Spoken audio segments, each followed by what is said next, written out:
Hi hello everyone, last minute tips for your board examination. अभी थोड़ा सा डर का माहौल चल रहा होगा, स्पेशली डमी वाले स्टूडेंट्स की तो बहुत हालत खराब हो रही होगी। अब देखो, एग्जाम से एक दिन पहले भी अगर ये वीडियो देख रहे हो तो मोस्ट इंपॉर्टेंट टॉपिक्स जो हर साल आ रहे हैं प्रीवियस ईयर में, वो तुम्हें करके ही जाना है। अभी वन शॉट से देखो, वीडियो लेक्चर से देखो, शॉर्टकट्स देखो, कुछ भी देखो, बट वो एटलीस्ट कंप्लीट कर लेना। अब सबसे पहले हम पेपर प्रेजेंटेशन के बारे में बात कर लेते हैं कि आपको नंबर तो उसी पे मिलना है। अभी चाहे जितना प्रिपरेशन कर लो, अगर आप फाइनल डे पे आंसर ही नहीं लिख पाए, वहां पे प्रेजेंट ही नहीं कर पाए अच्छे से, तो ऑब्वियसली आपको मार्क्स नहीं मिलेंगे। तो अब जो भी टाइम बचा है उसमें अपनी थोड़ी सी स्ट्रैटेजी बनाओ कि मैं अपना आंसर रिप्रेजेंट कैसे कर रहा हूँ। सबसे फर्स्ट थिंग, टाइम मैनेजमेंट को साथ में लेके चलना है। देखो, टाइम मैनेजमेंट जो तुम्हारा 15 मिनट रीडिंग टाइम मिलता है इंग्लिश के पेपर में, उसको यूटिलाइज कर लो अपने पैराग्राफ पढ़ने के लिए। और बाकी सब्जेक्ट्स में ट्राई करो कि एमसीक्यू वगैरह उसमें कर लो। ठीक है, पेपर ओवर थ्रो करने के लिए 2 मिनट सफिशियंट होते हैं। 2 मिनट में पता लग जाता है कि पेपर कैसा आया हुआ है।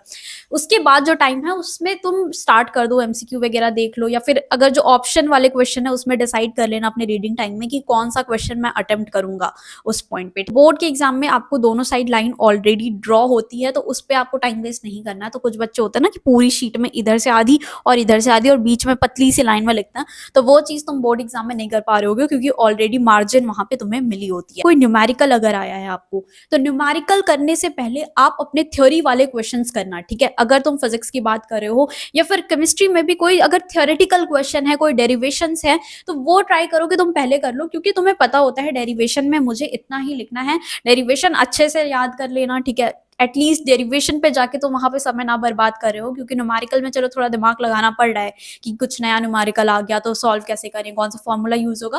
बट डेरिवेशन तो मतलब याद होनी चाहिए तुम्हें। वहां पे जाके पेन नहीं रुकनी चाहिए कि अच्छा इसकी स्टार्टिंग पॉइंट क्या थी डेरिवेशन की, तो इतने अच्छे से करके जाना है कि देखा नहीं डेरिवेशन की तुम्हारी पेन सीधा चलने लगे। एग्जामिनर जब कॉपी चेक कर रहा होता तो डेफिनेशंस या थ्योरी वाले पोर्शन में वो पूरा तो नहीं पड़ेगा तुम्हारा आंसर।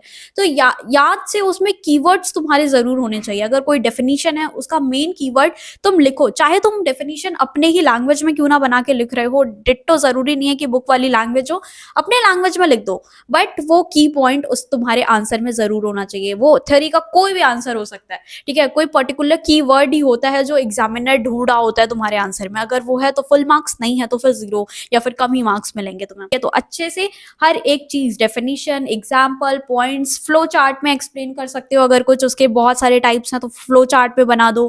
बायोलॉजी की अगर मैं बात करूं तो डायग्राम्स पूरे एक बार में देख जाओ, पूरी लेबलिंग याद कर लो, क्योंकि डायग्राम पे एक क्वेश्चन तो डेफिनेटली आएगा। एंड इनफैक्ट जो भी तुम आंसर लिख रहे हो, अगर तुम्हें लगता है कि इसका कोई डायग्राम है तो उसका डायग्राम बना दो। कोई केमिकल रिएक्शन है तो उसको तुम पहले उसमें लिखो। ठीक है, राइटिंग पोर्शन में लिखो कि when this react with this the product is this, और साथ में उसके नीचे पूरी रिएक्शन भी ड्रॉ करके बनाओ। तुम्हारी जो रिएक्शन इसमें लग रही है, प्रॉपर रिएजेंट लिखो। फिर मान लो बेंजीन बनाया तो उस स्ट्रक्चर के नीचे उसका नाम भी लिखो कि तुमने बनाया क्या है। तो ये छोटी छोटी टिप्स हैं जो याद रख। आंसर शीट आपको यहाँ पे कुछ दिखा देती हूँ कि स्टूडेंट ने कैसे बनाया हुआ अपना आंसर। ऐसे करके तुम पॉइंट में लिख सकते हो अपने आंसर को। अगर तुम्हें पैराग्राफ नहीं लिखना है तो पॉइंट्स में लिखो, ज्यादा अच्छा इंपैक्ट जाता है। बायोलॉजी में डायग्राम इज मस्ट। बायोलॉजी में तो हर आंसर में अगर एक डायग्राम बन रहा है तो उसे साइड में बना दो। ठीक है, तो समझ लो आंसर बड़ा करने की टेक्निक। बायो में तो बहुत ईजी होता है। अब एक डायग्राम भी पकड़ोगे, उसकी सारी लेबलिंग ही एक्सप्लेन करने शुरू कर दोगे ना, तो भी आपको मार्क्स मिल जाते हैं। ठीक है, तो डेफिनेशंस में कीवर्ड याद रखनी है। और हाँ, एक डाउट होता है कि आप पेपर स्टार्टिंग से एंड तक शुरू करो या बीच बीच में कुछ। देखो, मैं ऐसा पर्सनली जो सजेस्ट करती हूँ, एक अच्छा पेपर प्रेजेंटेशन, वो अगर तुम शुरू से करके एंड तक जाओगे ना तो वो अच्छा होता है। बट अगर आप बहुत ही खराब हो टाइम मैनेजमेंट में, तो फिर उसके बाद आप जो है पिछले जो बड़े मार्क्स वाले क्वेश्चन होते हैं वो पहले कर सकते हो, और फिर उसके बाद में पीछे पीछे पीछे। बट मैं जो पर्सनली एग्जाम में करती थी वो मैं शुरू से करती थी। अपने रीडिंग टाइम को पहले छोटे 1 मार्क्स वाले में सब देख लिया कि हाँ हाँ ये लिखना है, फिर उसके बाद जैसे ही आंसर शीट का टाइम शुरू होता था फटाफट लिखना शुरू कर दो। टाइम मैनेजमेंट लेके चलना कि स्टार्टिंग के 1 मार्क वाले क्वेश्चन में सिर्फ 15 मिनट देने हैं, फिर 2 मार्क वाले क्वेश्चन में 20 मिनट देने हैं, 3 मार्क वाले क्वेश्चन में ऑलमोस्ट 1 आवर का टाइम देना है, फिर लास्ट में आपका जो बचा 2 आवर्स वो आपका, मतलब इस तरीके से अभी से पार्टीशन बना लो कि सेक्शन ए में इतना टाइम, सेक्शन बी में इतना टाइम, सेक्शन सी में इतना टाइम, और सेक्शन डी में इतना टाइम मेरा जाएगा। ठीक है, टाइम मैनेजमेंट करना भी इंपॉर्टेंट है। और अभी भी अगर सिलेबस नहीं कंप्लीट है, go and watch one shot videos. जितने भी तुम्हारे वन शॉट है, जितने भी प्रीवियस ईयर यूट्यूब पे कोई सीरीज चल रही है, most important topics, most important questions की, डू अटेंड दैट। एंड में बहुत ज्यादा बेनिफिशियल होता है जो तुम्हारे ये सारे सेशन चलते हैं मोस्ट इंपॉर्टेंट सीरीज वाले, वहीं से क्वेश्चन आएगा। बहुत हाई चांसेस है कि रिपीटेड क्वेश्चंस तुम्हें बोर्ड एग्जाम में मिलेंगे। न्यूमेरिकल में कुछ भी फॉर्मूला लिख रहे हो, v equals to u plus 80, तो नीचे मेंशन जरूर करोगे कि v equals to final velocity, u is for initial velocity. मतलब जो टर्म्स यूज कर रहे हैं ना, तो उसमें लिखना नीचे जरूर कि ये किसको रिप्रेजेंट करता है।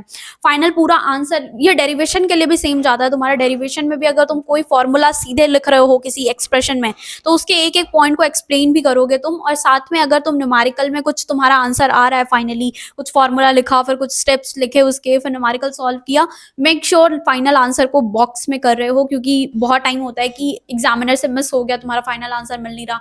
मेक श्योर यूनिट जरूर लिखो, यूनिट पे हाफ मार्क्स होते हैं तुम्हारे, यूनिट नहीं लिखा तो मार्क्स कट जाएंगे।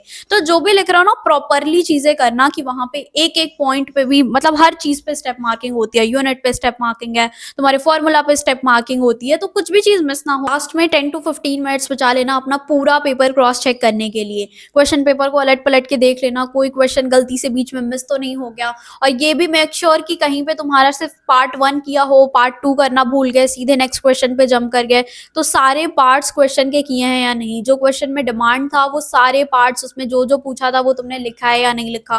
प्लस जो आंसर शीट में क्वेश्चन है उसमें नंबरिंग सही डाली हुई है कि या नहीं। कभी कभी होता है कि गलत नंबरिंग डाल देते हो, किसी और क्वेश्चन का आंसर किसी और क्वेश्चन नंबर में लिख के डाल देते हो, तो मेक श्योर कि वो गलती ना कर रहे हो, प्रॉपरली आंसर नंबर 7 है तो 7th का ही आंसर लिख रहे हो उस पर, ठीक है। डायग्राम, ये सारी चीजें मैंने बताई दी। तो यही छोटी छोटी मिस्टेक्स होती हैं जो लास्ट मिनट में स्टूडेंट मैसअप कर देते हैं, पार्ट्स के क्वेश्चन नहीं किए, आंसर नहीं लिखे, मार्किंग गलत कर दी क्वेश्चन नंबर 1 2 3 4 में।